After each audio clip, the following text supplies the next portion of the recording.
Alright, you guys, I gotta show you this right now. I'm super excited. So, I just got back from my local Harbor Freight, which, if you know me in real life, you know that that's like my favorite place.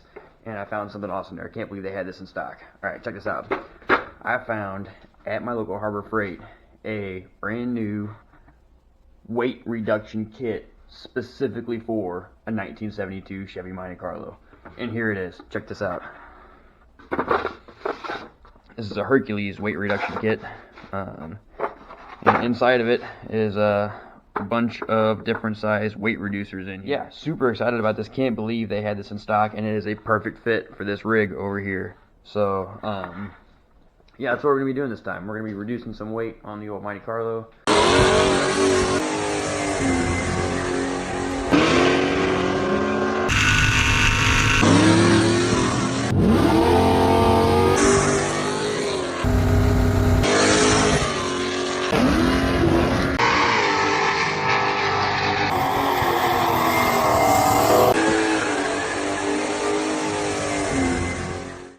This thing, at different scales over the years, has been anywhere from like 3750 to 3840 pounds, depending on what configuration it was in at the time and stuff like that. I've never weighed it with like no hood on it or anything. It had the hood on it every time it's gone through the scales, the hood and a trailer hitch and everything like that, full interior, all that jazz.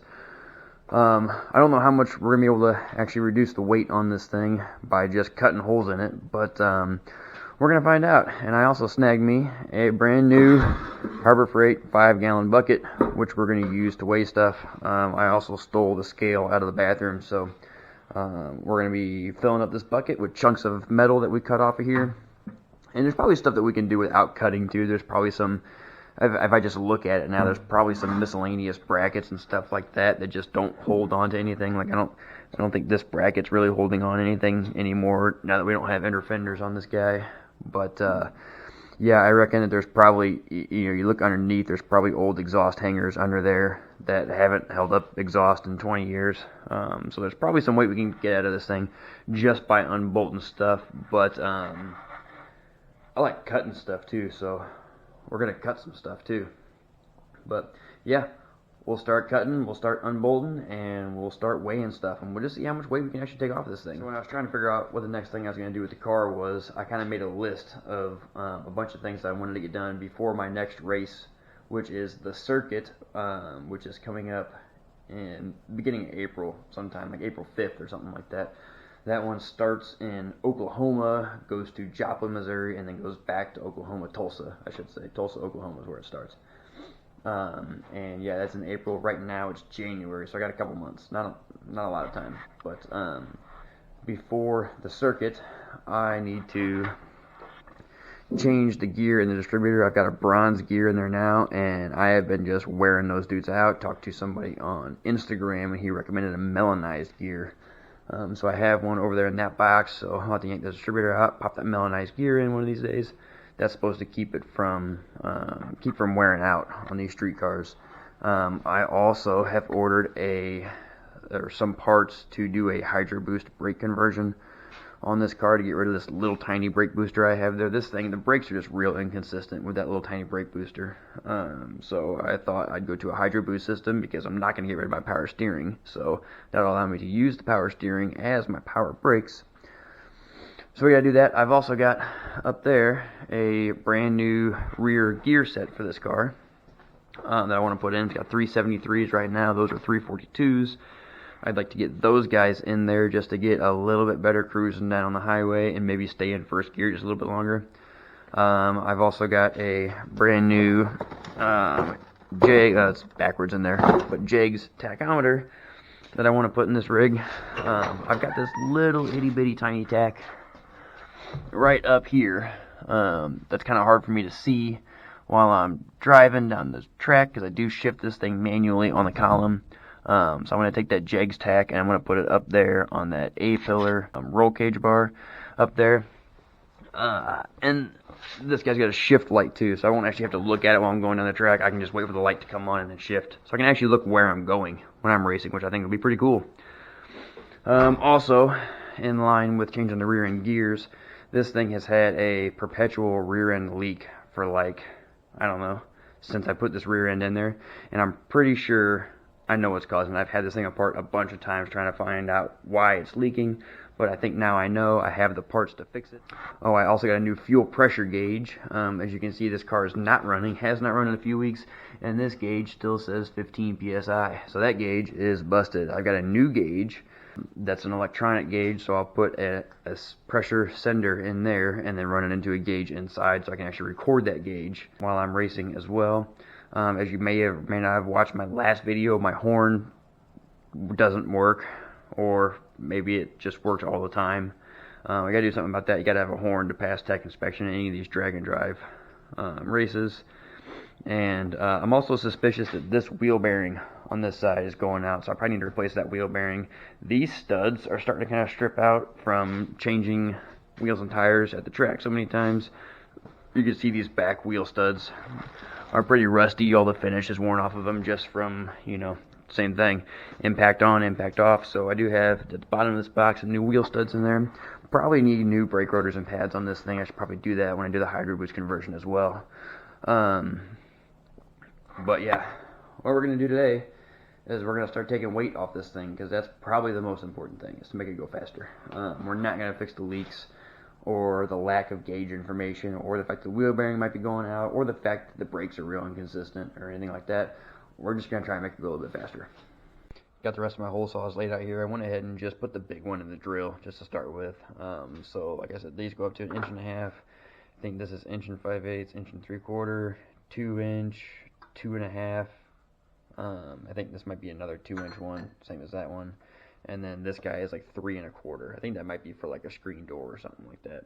But I thought the first thing we ought to do is probably figure out how much this bucket weighs. If we're gonna be weighing this bucket throughout this process, we probably ought to get a frame of reference here to start with. So I've got this scale, works really great. It was like $5 on Amazon. I use this to balance this engine, the rotating assembly, and it's also good for making sausage. I use it a lot for making homemade sausage. So we'll get it started here. Zero that out. And we'll get a weight on this here bucket. I don't know if it's going to balance alright on here or not. We'll be able to see what it even says, but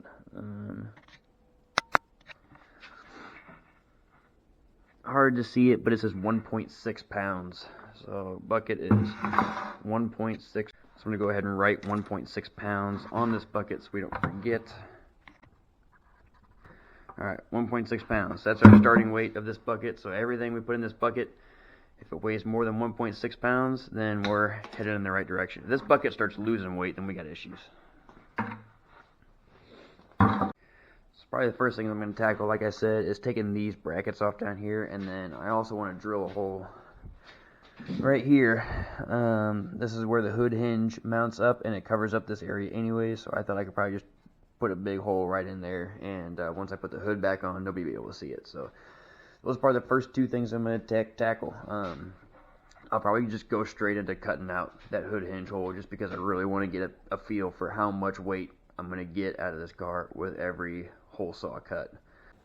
So we'll kind of measure up this here. I think if I kind of go like right about there, that might be about perfect. Maybe even like right there.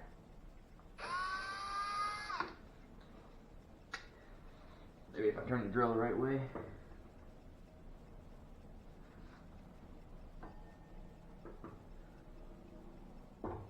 Maybe if I go here, I can get one big one here and then a smaller one here. Maybe that's what I'll do. We'll start out right here.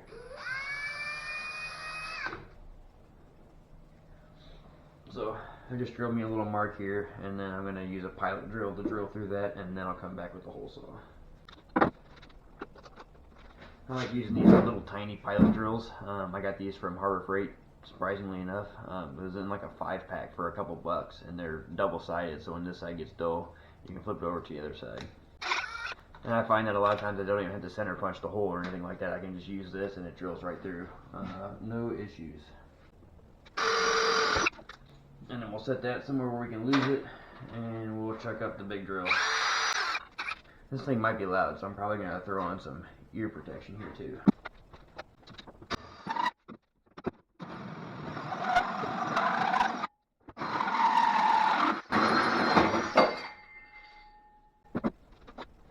Alright, so we'll definitely use some kind of lubricant on the next round. This guy got really hot. I thought just going through the thin stuff that it would be okay, but yeah, it would have definitely been happier with a little bit of oil on it. There you go. First piece cut out. Let's check the weight. So this first one, we're going to have to probably just weigh it on this same little tiny scale here, because it's probably not enough to register on the big scale yet. But let's just see.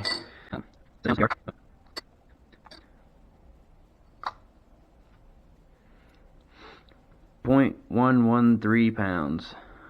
Alright, so that means like 8 of these will be a pound. Which means that that's actually like, I only need like 800 of them to take 100 pounds out of the car.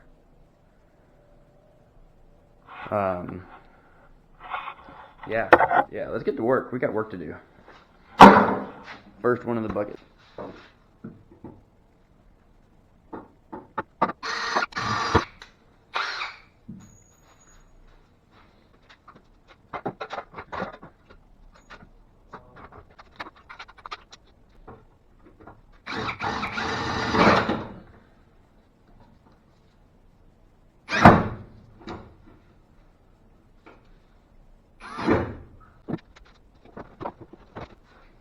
Alright, so I'm going to use some of this Fram conventional motor oil SAE 30 as lubricant for doing the rest of these holes. And I'm using this because it was on sale. This works really good. I was using this for honing this engine when I put it together, but if you just take one of these oil jugs and you just drill a tiny hole in the top, like with this pilot drill, then you can just kind of squirt a little bit out.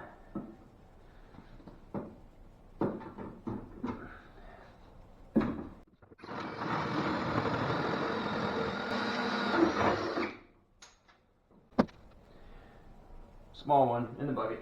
Can probably get another one in this corner here.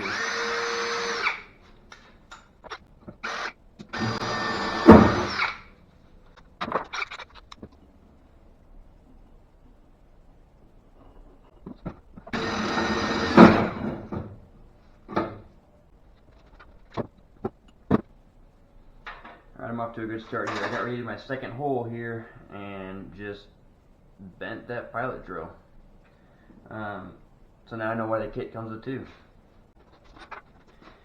Maybe I shouldn't have talked so much about this kit at the beginning of this video. I was really talking this thing up.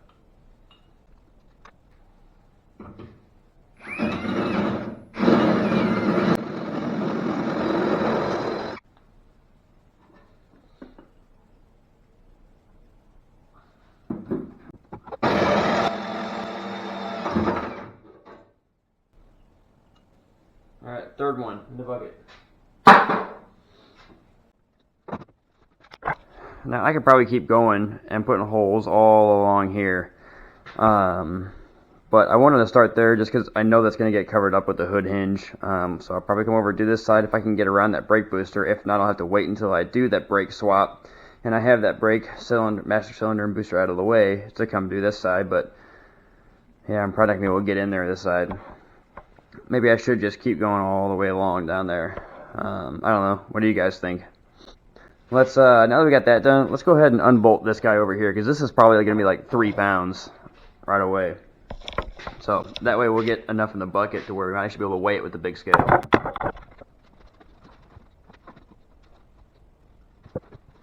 Alright, now I know why this is still on here and why the last guy didn't just take it off.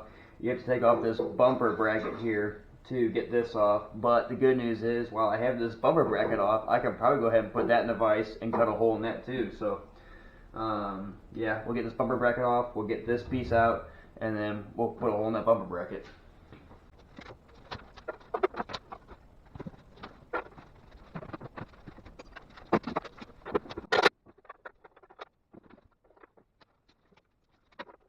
Do me a favor, remind me to wear a hat next time.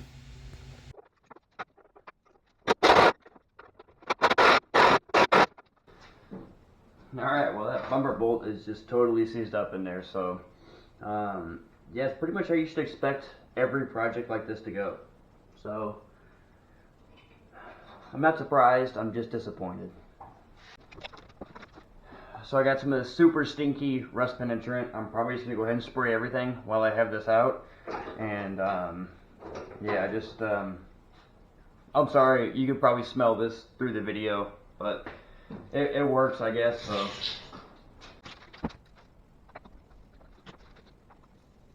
you know, if I spray enough of this stuff, it might just dissolve the car, and it'll be really light. Maybe that'll be the next tactic if this doesn't work. Alright, I'm gonna go do the other side too while I got this out. Doesn't even have a bolt in it. I don't even think it's attached on this side. Yeah, there's just no bolt there on this side. Maybe we can take the whole bumper bracket off. Clearly it doesn't need it. Another thing that works on these old cars is if you use an impact in an area that hasn't been touched in a while, a bunch of rust falls off too. So that also helps with the weight reduction. Alright, so that rust remover has sat for like 11 seconds, so we're going to try it now and see if it's loose.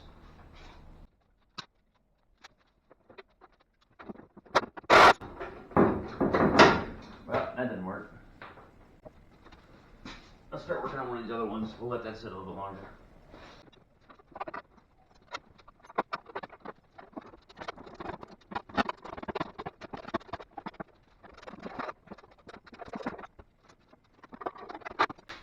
The nut's off, but the bolt doesn't want to come out.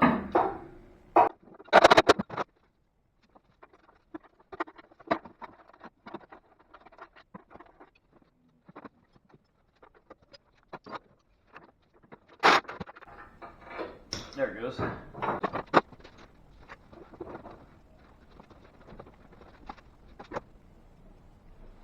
Another one way back there.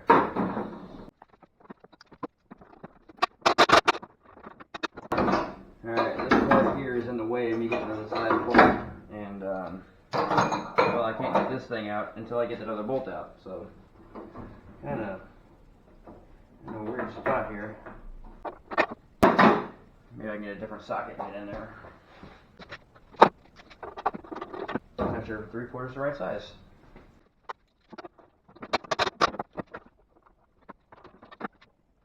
Let's see if I can't totally destroy this chrome swivel here. Maybe get that in there. Alright. We're going to do some sheet metal work here to gain access to that bolt. I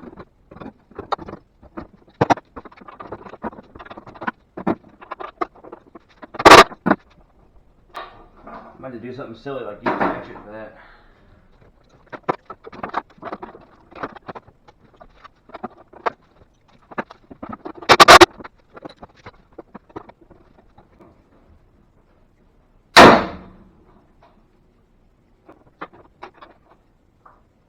Can't tell if that came loose or something broke. I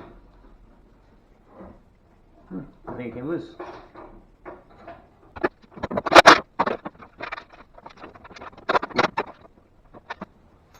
Aha, got it. Got it. Now you may be asking yourself, if he had that much trouble just getting that bolt out, how's he going to put it back in? Well, I got a secret for you. I'm not putting it back in.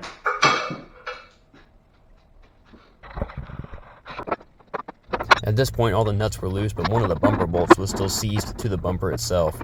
And I was really trying to get this bracket out around that bolt, but I just couldn't quite get it out, and I ended up having to take a screwdriver and chisel that bolt away from the bumper itself to get this bracket out.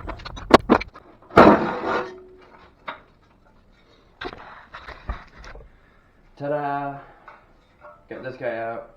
This guy is probably like 2 pounds or something like that, 2-3 pounds. So I don't know if we really actually have to put this back in or not. This fender seems a little bit wobbly, but we could put this brace back down there and brace up that fender. So this might be able to just stay out. We're gonna put it in the bucket for now. Now we can get this guy out, and yeah, that'll be the next thing. Or even if we do put that part back in there, we could cut several holes out of that thing. That thing's pretty thick. We'll probably get maybe 1 pound of holes out of it, even if we put it back in.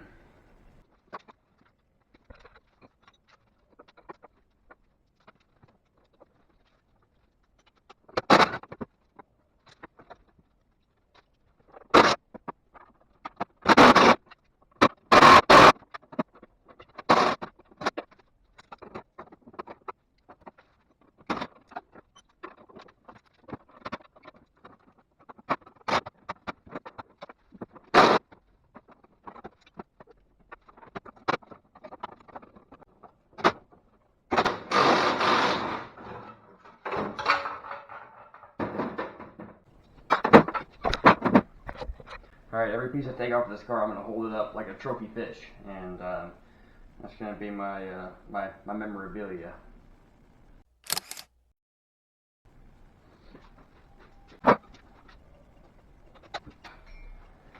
Alright, so it's getting late here. I'm going to take everything that's not on the car right now, that's come off, put it in the bucket, and we're going to get our first weight for our first day's worth of work. Things like this that I'm going to put back on to support this fender. This fender's pretty wobbly without it. I'm not going to weigh this guy. I'm going to leave this sitting here. So this will just be everything that's pretty much not going back on the car. It's going to get weight here. Well, actually, what I might do is just make a little bracket. Maybe I'll show you guys.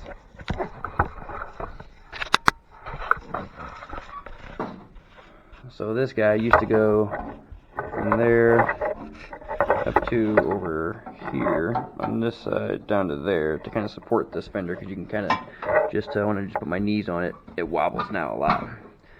I could probably just put that bracket back on there, or maybe I could just make a new bracket that just goes across here or something like that. Be a little bit smaller, and maybe I can make it out of aluminium or something like that. Just something to support that lower fender. But yeah, let's get all this stuff cleaned up and into our bucket. Alright, so moment of truth. Get this bathroom scale going on. It's calibrating. Drop the bucket, and can you read that on the camera? It was 7.4 pounds. So 7.4 pounds in the bucket right there. So theoretically, mathematically, if we can do the same thing over there on that side, that's 15 pounds off the very front of this very long car. So that would be cool. So that's one night so far I've been on this weight reduction project, and I've taken 7.5 pounds out of the car. So if we just do this for like 100 more nights, this car could be 750 pounds lighter, and that would be pretty cool. I don't think that's going to happen, but I'll probably get tired of this project after right now and never finish it. But yeah, 7.5 pounds, good start for tonight. Also, all that math was wrong because I forgot to subtract the 1.6 pounds for the bucket. So 7.5 pounds minus 1.6 is only 6 pounds. So just take everything I said and divide it by what I just said this time. So it's actually, if I spend 100 nights on this, it's only going to be 600 pounds. So probably not even worth it. I'll probably just get tired of this project now.